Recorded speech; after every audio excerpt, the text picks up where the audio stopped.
All right, well, welcome to our weekly ECONversations Podcast. I'm glad to have you with us again today. Joined by Scott Agajanian with the City of Murrieta, Grant Taylor with the City of Lake Elsinore, Kimberly Davidson with the City of Wildomar, Gina Gonzalez with the City of Menifee, Christine Damko with the City of Temecula, and Mr. Rob Moran with the County of Riverside, also known as Wilson. So thank you for joining us again. One of the things that we really want to talk about is something that maybe doesn't get talked about enough, but we have this incredible, I guess you could look at it as a very positive thing, but from a standpoint, it hurts at the same time, is all of Southwest Riverside County has a very low industrial occupancy rate, or vacancy rate. Either way, yeah. And what we need is more industrial in Southwest Riverside County. There's a desperate need on so many different levels. And so I thought that might be a good place for us to kind of start and talk about that and what kind of is going on in some of the different areas and what we can do to kind of encourage more of this. So who wants to jump in first? I'll take a stab. All right. Grant Taylor from the beautiful city of Lake Elsinore. To say that there's not enough industrial space is an understatement. Our vacancy rate is so low.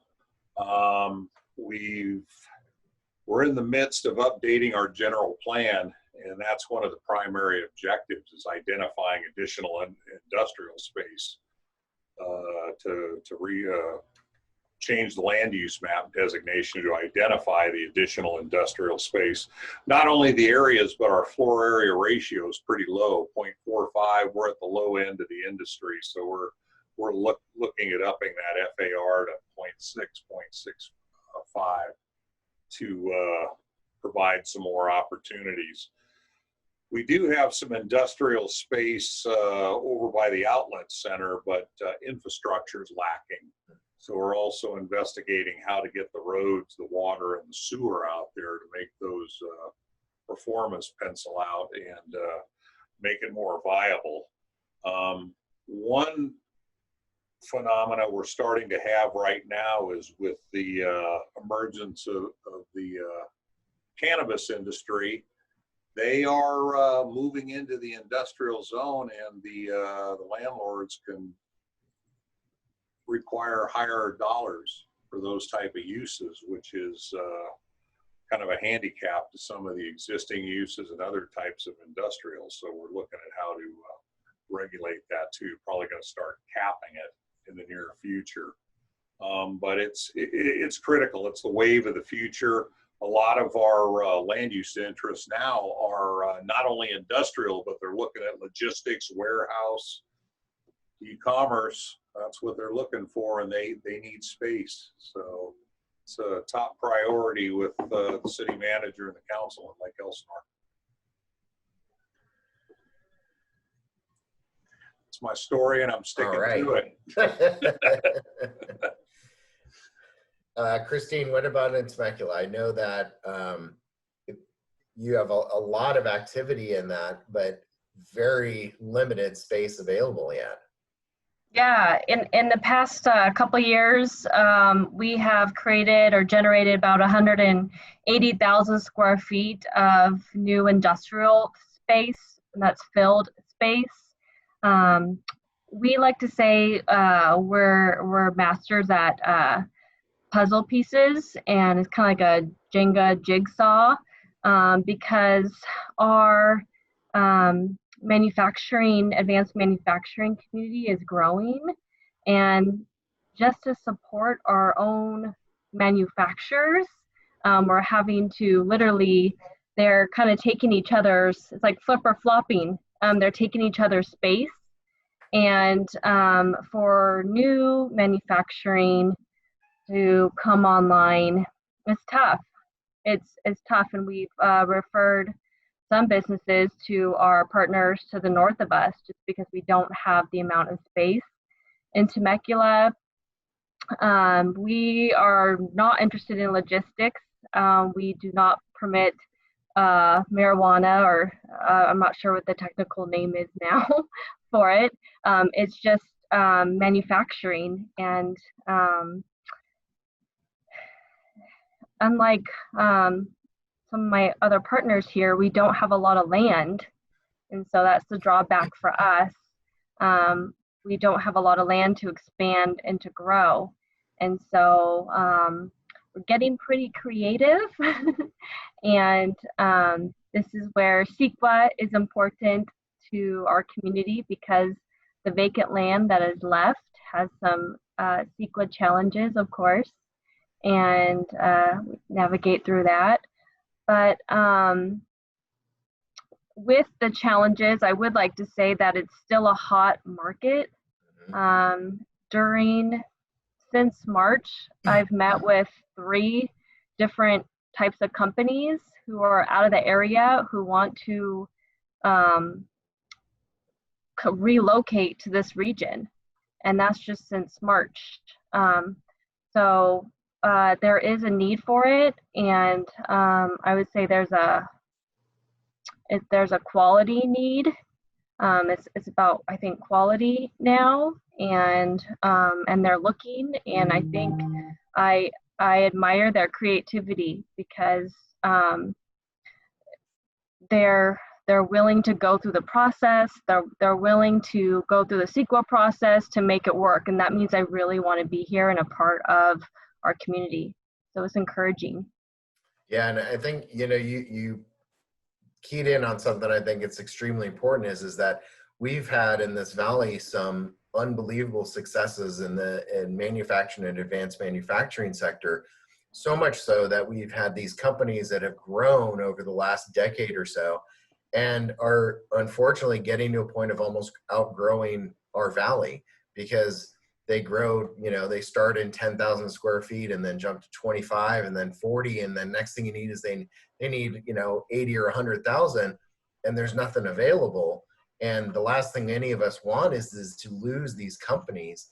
So, that it just goes to that point of we need so much more industrial space, but obviously it tells the tale that we've got the workforce here, we've got the resources and the training available. So yeah, I mean, and that's great and encouraging to hear that there's, even right now that, 3 different companies looking to either relocate or expand into our area.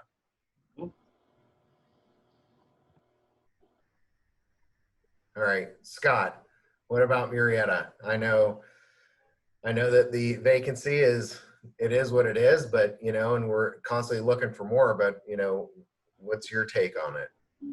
So I think everybody here has the same general need, right? If you were to walk through a business park in Murrieta right now, you would talk to a dozen businesses that all have the same desire, a little bit more space.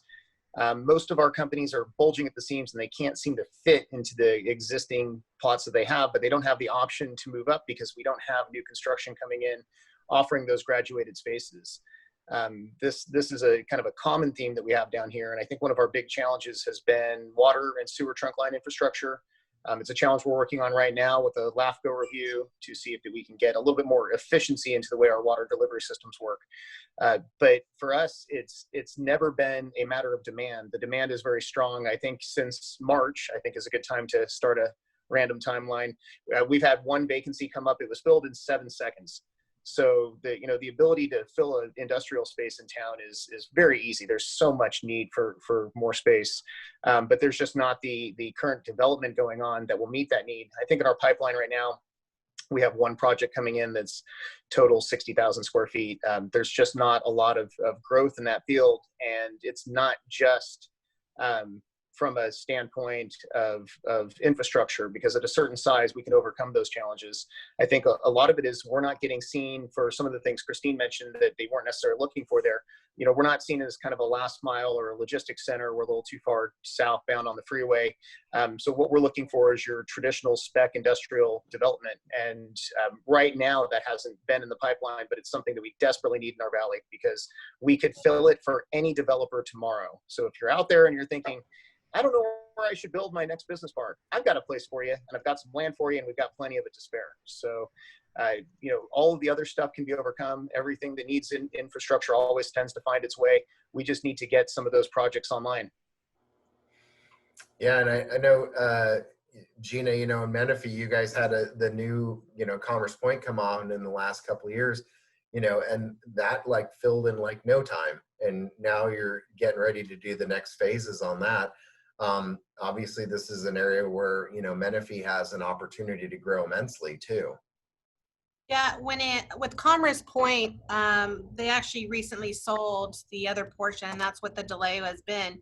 But the new owner, obviously with COVID, they have other interests and other issues that they're dealing with some of their own tenants, just like many of our plazas and centers. So for them, it's a timing issue to get, you know, going.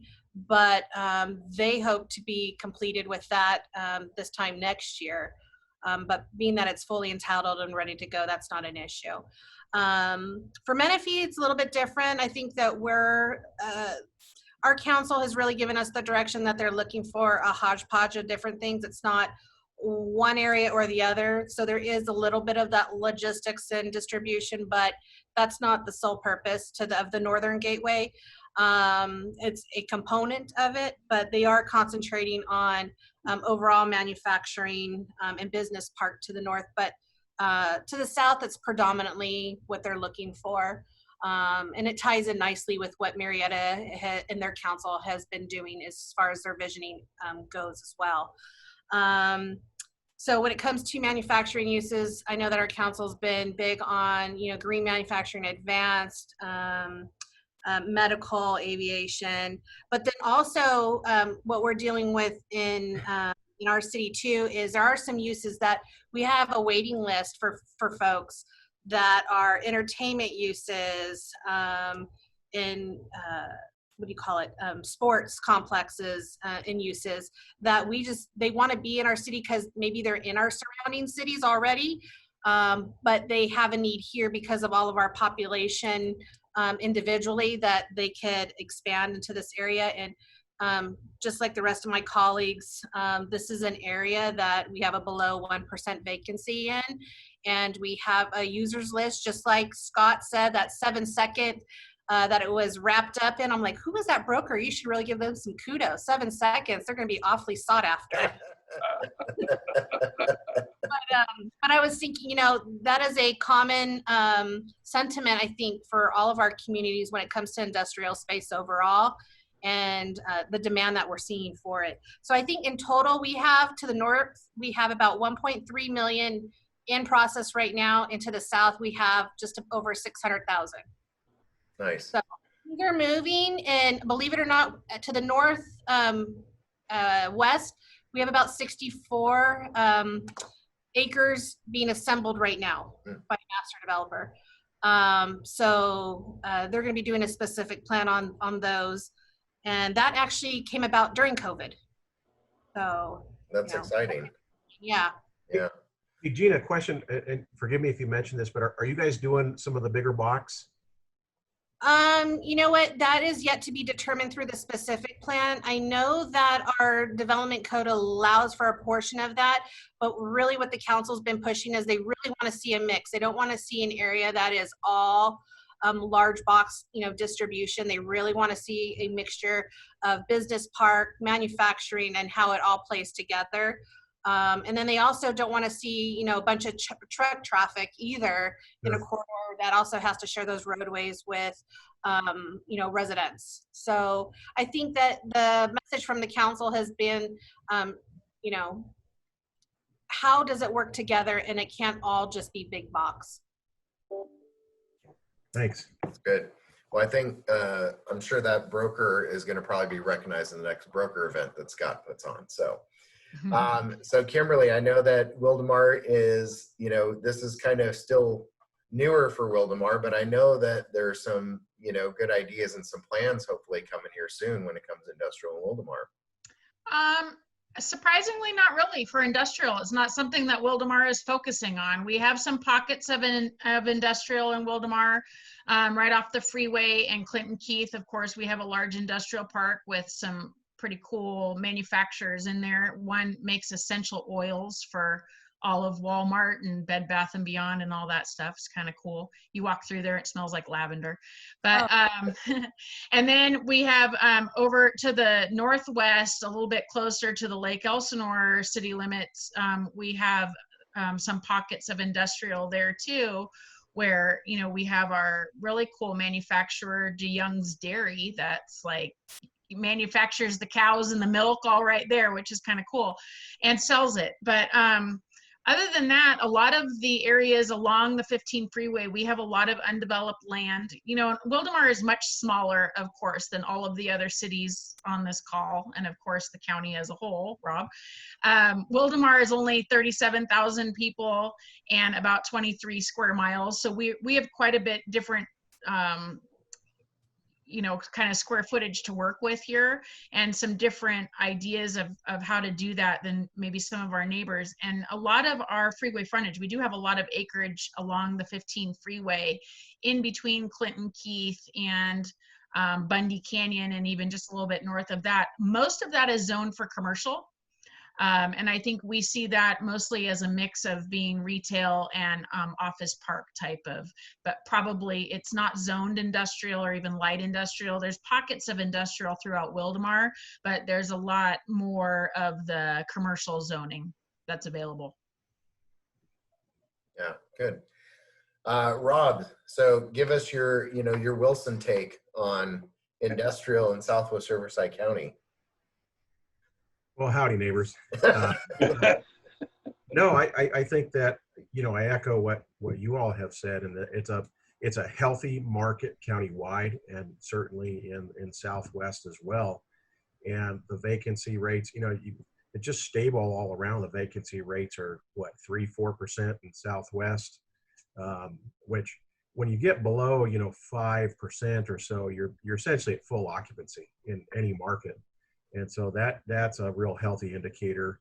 You know, rents continue to rise, you know, anywhere from 80 cents to $1+ a foot, depending on your market. And you know, that it's just a real bright spot in our collective, you know, economy, both in Southwest and the county as well. And of course that takes a different form. You know, if you're up in the northwest part of the county, and like in Paris or Moreno Valley, you're more likely to see some logistics facilities a little bit larger, but you are getting, you know, some of the smaller, you know, business park type uses. So overall, it's pretty healthy. Again, not a lot of inventory. It's moving pretty darn quickly. For us in the southwest part of the county, really, we don't have a huge industrial market down there. We have a little bit of more of the business park over by the French Valley Airport, which, you know, some people probably consider that either Murrieta or Temecula, depending on your frame of reference. But it's just, you know, the French Valley Business Park, which is just east of the airport. We do have a little bit of industrial immediately to the west, where KTM is going to build their North American headquarters. But, you know, above and beyond that, there isn't a lot, you know, for us in Southwest. We have more of, you know, either, you know, tourism related wine country or some retail, but not a lot of industrial, you know, in any kind of a sizable way. I mean, the French Valley Business Park is nice. That's great for owner operators, you know, smaller suites. Of course, as I mentioned, KTM, we're extremely proud of that.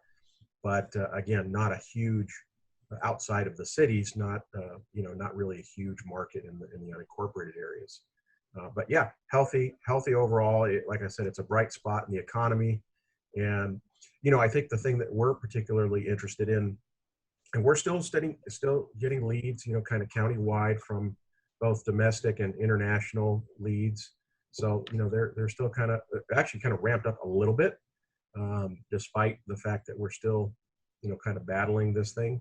But the interesting component moving forward for all of us is going to be this concept of the reshoring, right? What is that going to, what's the reality of that going to look like in the longer term?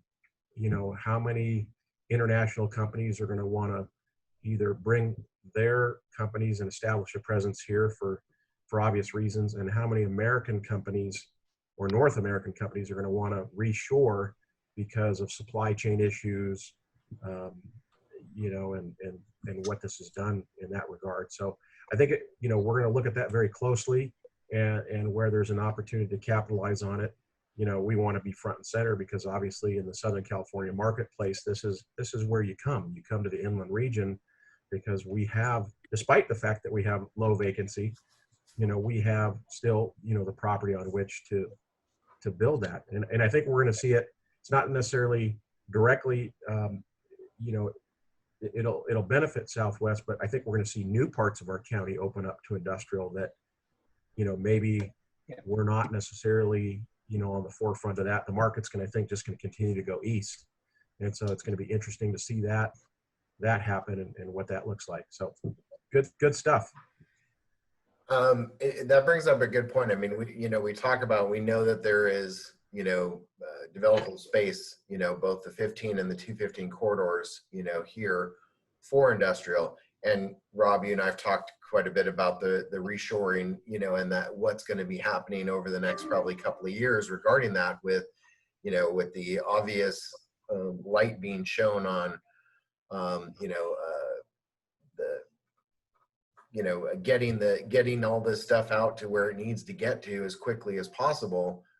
When you're stuck in one country and you can't get out of that country, that makes it a big challenge. So we know that there's a big need there. What is it that we can, and we've struggled with this, I think everyone in this valley to an extent, in, we get a developer who looks at building an industrial space here, and they're comparing it to, them building it here or Orange County or San Diego. And we know that, price-wise, you can't compete, but still sometimes we end up missing out on that opportunity. What can we do to kind of get it over the, over the top there? Because, there's such a need here, and there is such dedicated, individuals here on this call and organizations in this valley that will do everything to make sure whoever it is successful.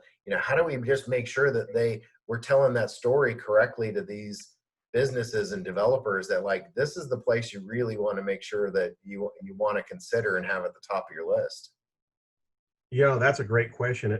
And I think it boils down to really just good old fashioned economic development. And I think everybody here on the call knows what that means, but for the folks for our vast and large listening audience, I think what I mean by that is it really is, kind of the proverbial pounding the pavement or pounding the keyboard, whatever is the best way to do it nowadays. But it's getting in front of the site selection community, making sure those relationships with the brokerage community. Because at the end of the day, these businesses are going to utilize, basically the same, methods to find new locations, whether they're international or domestic. They may have a slightly different nuances there, but they're going to be using, commercial and industrial brokers and site selection firms to help do that for them.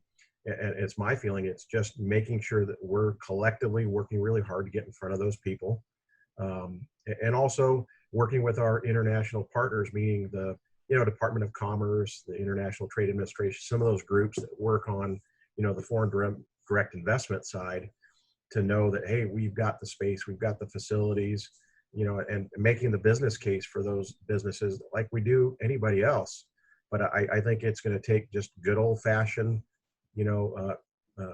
pounding the pavement economic development to get in front of these folks. No different than, what I think we normally do, but just, with the different nuances and emphasizing, where we're located in the, the transportation network within, because, at that point, I think you're looking at the whole Southern California marketplace, right? Because you're talking about somebody who potentially, if they're coming in from the Pacific Rim, they're coming in through the Los Angeles Long Beach port system, and then it goes from there, wherever it goes. And it's just sharing with them, all the dynamic virtues of our region and what we have available in terms of space and how we fit into that equation. So, it may be a renewed effort in that regard, with these new opportunities that come forward. That's my feeling. I don't know what the rest of the team feels. Well, and Rob, I can piggyback on that. There was a time I worked for a different city that's to the north of us that holds a high percentage of the manufacturing of Riverside County. So I had a lot of experience working with manufacturers, and when we would go into a manufacturing company there, we would often ask them what caused them to move from wherever they had originally come from, which was usually somewhere to the west of that area. And more often than not, surprisingly enough, Rob, it's even easier than that. They said that city answered the phone when we called. And so a lot of them in other counties feel like they're not wanted. They feel like when they call their city governments where they're located, they're not given any kind of attention, because they feel like those cities in those other counties don't really want them there, and they're not really concerned. Now, whether that's true or not, I don't know, but they certainly, the manufacturers certainly get the feeling that they're not wanted because they don't get a call back, they don't get their questions answered. And so then when they pick up the phone and they call a city in Riverside County, and that city not only answered the phone and welcomed them with open arms and basically said, well, you know, what can we do to get you over here? That's why they picked up and moved to that location. So it was almost, you know, quote unquote, easier than what you just said, Rob. Sometimes it's really just putting out there that your city wants manufacturing and that you would welcome them with open arms, and that you will work through some of the challenges and hurdles with them, because every business has hurdles and challenges to get open, but how willing you are. And I guess, yeah, that's old-fashioned economic development, but I think sometimes it just comes down to answering the phone and letting that person know that they are wanted. And sometimes with manufacturing, it seems to be just that easy for reasons that I don't understand, why those other cities in other counties wouldn't want their manufacturers to stay there and thrive. But that was the answer that we would get, surprisingly enough, more often than not. Well, that's Your mouth to God's ear. I was going to say that's why it's important also that the cities continue to invest in economic development, or just generally the community itself, to support those efforts, because we're only going to grow. To both of your points, it's all tied into investing in economic development, because to your point, Kim, if they're calling and they don't have a department, they're just going to get the frontline office, right? So it's extremely important that it starts from that very first call. And if it's not our department first, then it starts there and they know where to patch it through. Yeah, I want to just jump in on this. Gina, I think you made a couple of good points earlier. I think you talked a little bit about land use, and I think zoning may play some of this as we learn to flex some of our land use. You and I are both working on some innovation zoning that brings a manufacturing aspect into a larger zone that allows a mixed use for larger kind of campus type projects that maybe wouldn't have come to our regions before because we didn't have kind enough zoning. I think there's a piece in there. And then another piece, Kim and Rob, I think both of you are talking a little bit about, what kind of an experience it is when people come to this region and look to bring those kinds of developments. I think that there's areas that you generally go to and say, this is a can't miss, right? If you're thinking I'm putting up a new hotel, well, Irvine's a can't miss place. We're going to go there. I honestly think this should be the can't miss location for any kind of manufacturing or industrial building. There is so much to offer here in terms of land costs, in terms of friendliness and welcome wagons that Kim's talking about, in terms of workforce, and just the fact that, you're going to Orange County saying, I'm going to open this kind of building and I know I can staff it. Well, you're staffing it with people that live here already. Why make them drive over the mountains? Why have them go through that? How about just build it here? It's less expensive. Your workers are here and they'll be happy to come here and work for you. So I think that there's just a wealth of opportunity. Sorry, Gina? And plus we have lots of land to build their estate. Yes, you're going to have a nice house to go A whole campus too, a whole campus of manufacturing. Yeah. Yes.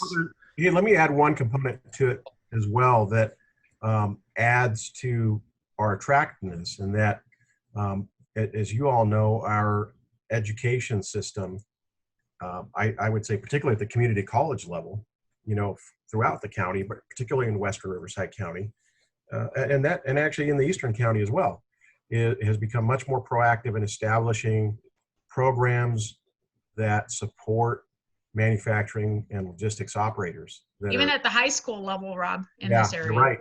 You're right. So that's an important component, is you have an education infrastructure that's there to support them, not just from the day they get here, but on an ongoing basis. And, I think the community college system has done a good job adapting and developing the curriculum, to support them. So that it's the labor force. And let's not forget that the number one incentive that any location has to have, and it's a requirement, is labor force, people. If we don't have the skilled folks, then we're not going to get any type of operation, whatever that is. And so that's really critical, is the fact that we do have labor force and we have educational infrastructure. So that's real important to mention. Yeah, leave it to industrial to bring out the serious conversation in everyone. I haven't seen us have this serious talk ever. This is sad.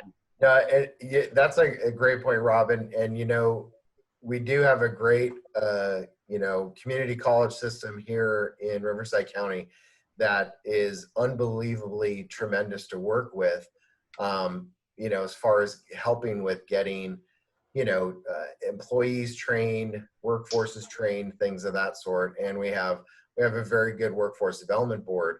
And it's ironic, because I just reached out to a lot of different people on this call as well as around the county, because there's an opportunity right now for businesses to get training for employees that maybe have never had an opportunity before because of CARES Act money that's available through the county. And I sit on the workforce development board, and we're out trying to survey businesses and find out what they need so we can get them training right now. I don't know if you'll find an area more aggressive on trying to help their businesses than Riverside County, and especially Southwest Riverside County. And that, definitely plays into exactly what you're talking about, as one of those key aspects of businesses looking at, relocation or expansion or whatever it might be. So yeah, definitely. So any other last thoughts before we wrap this up? And No. big no. The thoughts are all gone. All right. Well, I want to thank you all again for joining me. I think that these conversations are very important. They help get out the information of, what's going on in Southwest Riverside County, what the opportunities are here in in these great cities that we have. And so I encourage you to keep tuning in, and we'll have maybe some kind of fun, unique guests with us in the coming weeks. But thanks again for joining us on this week's version of the ECONversations Podcast. Woo woo. Bye. Yeah. Bye. Farewell.